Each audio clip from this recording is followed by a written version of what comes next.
Yo, what's up YouTube? Hello. Today I'm gonna show you how to blur someone or something in CapCut in just 3 minutes. Once you've launched your CapCut, simply drag and drop your video onto the timeline. Press and hold Alt while moving it up to duplicate the video. For this demonstration, I'll be using a video with kids from CapCut's library. So let's blur out the kid's face. Locate the blur effect and apply it to the top video on the timeline.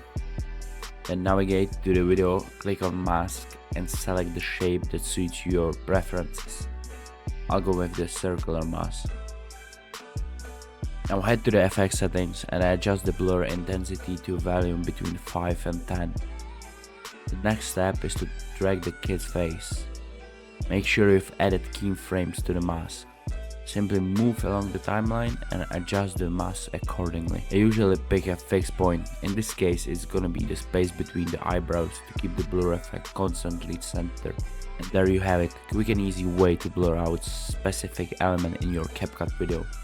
So let me know if you like this video, comment down below, like and share, and don't forget to subscribe.